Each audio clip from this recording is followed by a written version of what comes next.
Hello everyone, this is another video, a supplement to an Unfound episode.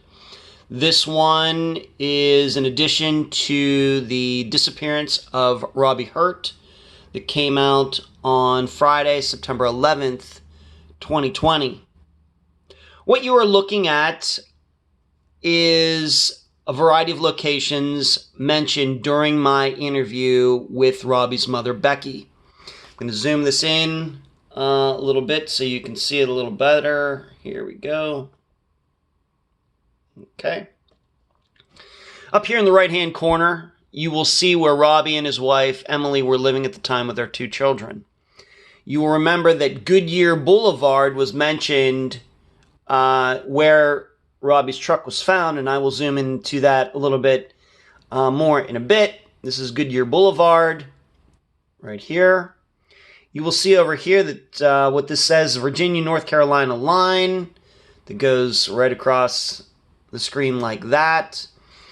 And then way down here in the bottom left-hand corner, right there at the bottom, where the red dot is where Ruffin is. And the reason that is important is because that's where Robbie's phone allegedly last pinged. We just have to remember that Becky has not seen that information, does not know the time that ping happened.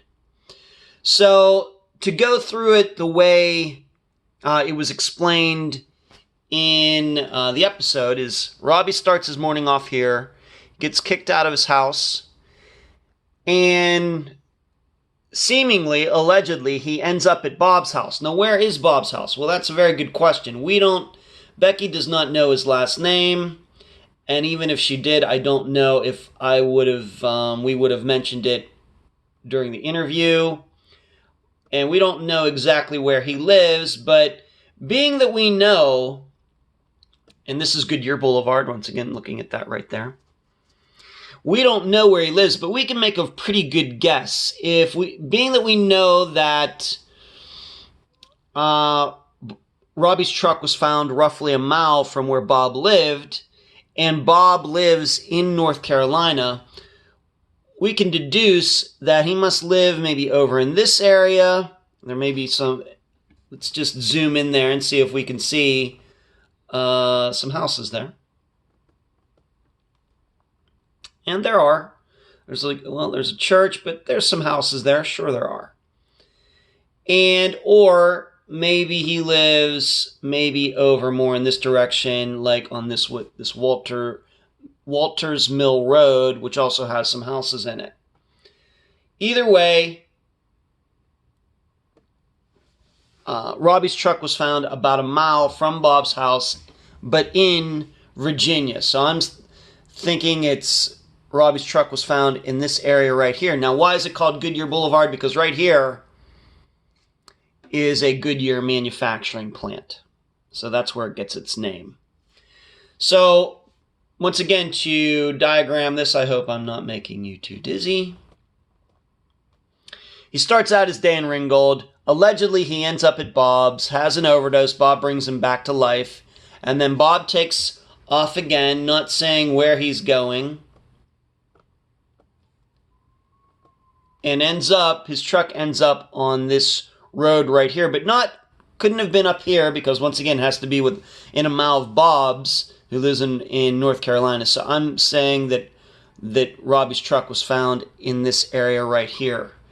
But then somehow, and you can see the problem that's generated here, if that's what happened, how did his phone ping way down here in Ruffin?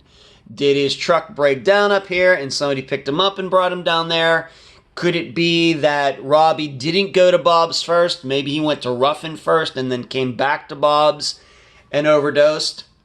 We don't know because we don't know the time at which Robbie showed up at Bob's, if we're even inclined to believe Bob. And that's part of the problem as well. In addition, like I've already said, we don't know when his phone pinged way down here in Ruffin, North Carolina. But a couple things do catch my attention. first of all, if his truck was dumped here, if something did happen, and it was Robbie, he doesn't have a lot of places to go, really. Can't go to the east because the manufacturing plant is there. If his truck is in, let's just say it was in this area somewhere, this huge manufacturing plant is right here. I'm sure it has security. I'm sure it has fences with barbed wire, as most manufacturing places do. You can also notice, although it's hard to tell because this must be a winter picture, this is a golf club on the other side of Goodyear Boulevard. And I'm guessing that it has some type of fence or something like that. Not to mention that we've now gone through 2 summers. And you'd think that if Robbie had collapsed or something happened, he overdosed, had another occurrence, that somebody golfing would have found his remains. That, of course, hasn't happened either. So he was really limited dumping his car there, his truck there, on where he could go. This way, this is where Danville is up to the northwest.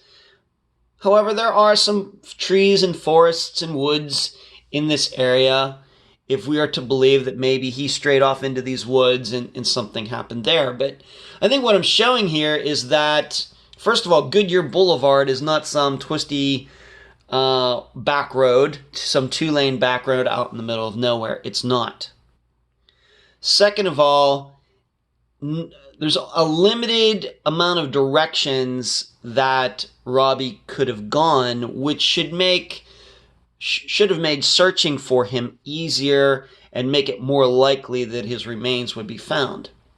Of course, they haven't been, but on the other hand, we can't forget something like a disappearance like Crystal Morrison's, who her remains were a quarter mile to a half mile away from where she was last seen, and they remained undiscovered for 8 years. But given all of that, we still don't know about this Ruffin situation. What are we to make of that? Of course, the woman who Robbie called, who lived in Ruffin, I don't believe it's a coincidence that he calls somebody in Ruffin, then his phone pings in Ruffin. Of course, she's claiming she did not see him. I'm not sure what to make of that. But I just wanted to go through this, kind of give you an idea of the locations. Once again, Ringgold, where he started out his day. Goodyear Boulevard is where his truck was found. You could say it's on the way from Ringgold to Ruffin, right in there. And then Ruffin is where his phone last pinged. And once again, he had talked to a woman who lived in Ruffin earlier that day, seemingly before he even left his house in Ringgold. The big question is, do you believe Bob, who lived in this area of North Carolina? So this is a video for the disappearance of Robbie Hurt. I hope this is helpful to you to better understand his disappearance. Thanks for watching.